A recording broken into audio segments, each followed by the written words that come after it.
అమ్మా చూడండి, ఇప్పుడైతే నేను గంగవెల్లిపాయ పప్పు చేస్తున్నా. ఇప్పుడు పప్పు అనేది ఏం చేస్తున్నా అనేది చూపిస్తాను మీకు. రైస్ కుక్కర్ పావు ఇది.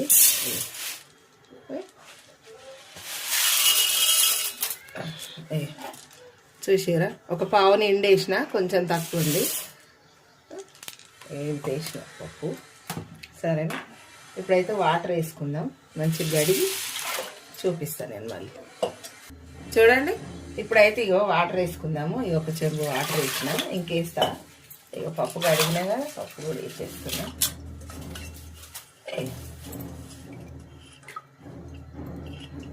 పప్పు మంచిగా కడిగి వేసేసుకుందాం. పొయ్యి ముట్టిద్దాం. పొయ్యి ముట్టించిన, ఇంకా వాటర్ వేసుకుందాం.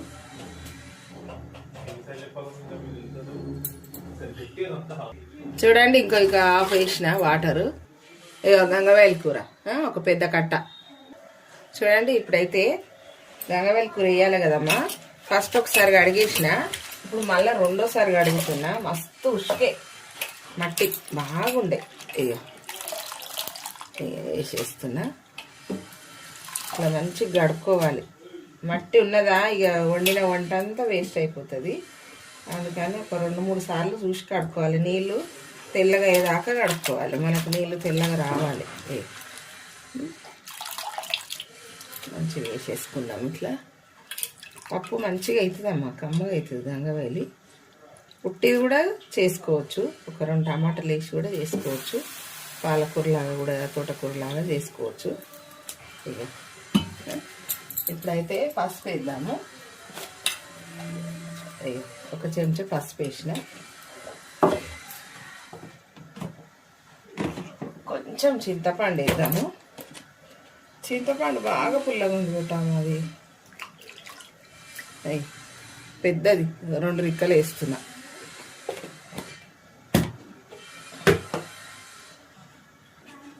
చూడండి, ఇప్పుడైతే ఒక 3 టమాటాలు, ఇంత చిన్న సైజు నిమ్మకాయ సైజు అంతా, ఒక 10 పచ్చిమిర్చీలు కట్ చేసేసిన. ఇప్పుడైతే అన్నీ వేసినాము. మూత పెట్టేద్దాం. కారము ఉప్పు తర్వాత వేద్దాం. ఇప్పుడైతే మూత పెట్టేద్దాం. సరేనా,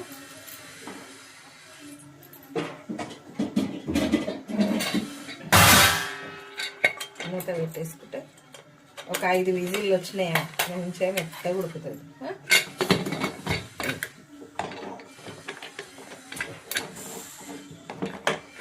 మూత అయితే పెట్టేసిన. విజిల్స్ కూడా తొందరగా వస్తాయి. ఇది వేడి అయిపోయింది. సరేనా అమ్మా, ఇప్పుడైతే 5 విజిల్లు వచ్చినాయి. స్టవ్ అయితే ఆర్పేస్తున్నా. స్టవ్ ఆర్పేసిన. ఇది చల్లగా కావాలి కదా, చల్లగా అయినాక చూపిస్తా. చూడండి, ఇప్పుడైతే మూత తీసిన. చూసారా, మంచిగా అయితే ఉడికిపోయింది. మెత్తగా మంచిగా ఉడికింది. ఇప్పుడు ఇలా కారం వేద్దామమ్మా. అయ్యో, కారం ఒక స్పూన్ సగం కారం వేసిన. పచ్చిమిర్చి ఒక 10 దాకా వేసిన కదా. అప్పుడు సాల్ట్ వేసుకున్నాం. సాల్ట్ వేయలేదు, ఇప్పుడు వేస్తున్నా. ఒక స్పూన్ నిండి వేసిన, ఇంకో సగం స్పూన్ వేసిన. ఇప్పుడైతే మంచిగా కలుపుదాం. అయ్యో, కలిమాకు ఉడికేటప్పుడు వేసేది ఉండేది, వేయలేదు. ఇప్పుడు వేస్తున్నా. ఇట్లా మంచిగా రుబ్బుకోవాలి.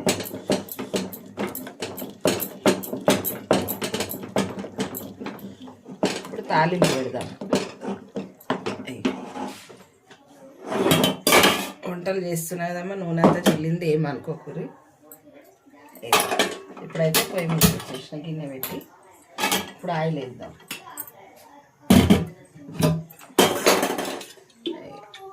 ఆయిల్ ఒక 3 పావులు వేసిన. మనం పప్పు ఎంత ఉందో చూసుకొని వేసుకోవాలి, బాగుంటుంది. ఇప్పుడు జీలకర్ర ఆవాలు వేస్తాం. ఎండుమిర్చి, జీలకర్ర ఆవాలు.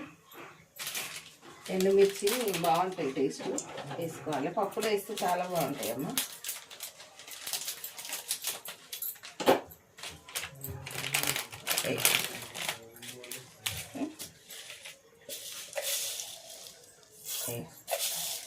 ఒక 2 చెంచాలు వేసిన ఆవాలు, జీలకర్ర, ఎండుమిర్చి. మంచిగా ఇట్లా గింజలు అనేటివి దులుపుకుంటూ వేసుకోవాలి. గింజలతోటి చాలా టేస్ట్ ఉంటుంది. అప్పుడు వెనకట మా అమ్మ వాళ్ళు మా అత్త వాళ్ళు ఈ మిరపకాయలు కొనుక్కుంటారు కదా, ఆ మిరపకాయలలో వచ్చిన గింజలు అలాగ జీలకర్రలలో మంచిగా కలిపి పెట్టుకునేది, ఎందుకంటే టేస్ట్ బాగుంటుందని. వాళ్ళు చేసినవి ఇప్పుడు అన్నీ అయినాయి కదమ్మా, ఇప్పుడు దొరుకుతున్నాయి కదా అలా గింజలు కూడా.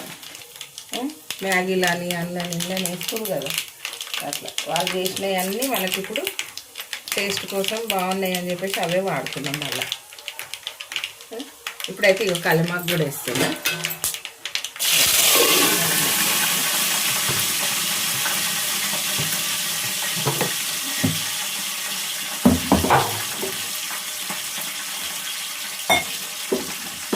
ఇప్పుడైతే మూత తీద్దాము. కలమాకు వేయింది. ఇప్పుడు పప్పు పోసేస్తా. గంగవేలి కూర పప్పు కమ్మ ఉంటుంది, చల్లదనం కూడా మంచిగా, ఆరోగ్యానికి మంచిది. గంగవేలి తినాలి మంచిగా. పుట్టిది కూడా టమాటా వేసి వండుకొని తినేయచ్చు. ఇక ఇప్పుడైతే కమ్మ అయింది చూసిరా. తాలింపు పెట్టగానే రూపమే మారిపోయింది మంచిగా, ఎంత మంచిగా అనిపిస్తుంది. ఇప్పుడైతే కలుపుదాము.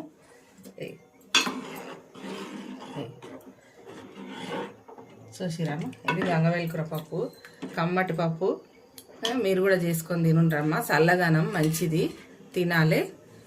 ఇప్పుడైతే కొత్త కొత్త అంటనే ఉంది చూసిరా. మనం ఇట్లా వేయంగానే అంటనే ఉంటుంది. మంట పెద్ద మంట పెట్టిన చూడండి అమ్మా. పప్పు అయితే అయిపోయింది. ఇక స్టవ్ ఆర్పేసుడే. ఇక స్టవ్ కట్టేసిన. లైక్ చేయరి, షేర్ చేయరి, సబ్స్క్రైబ్ చేయరి, గంట కొట్టిరి. బాయ్ అమ్మా.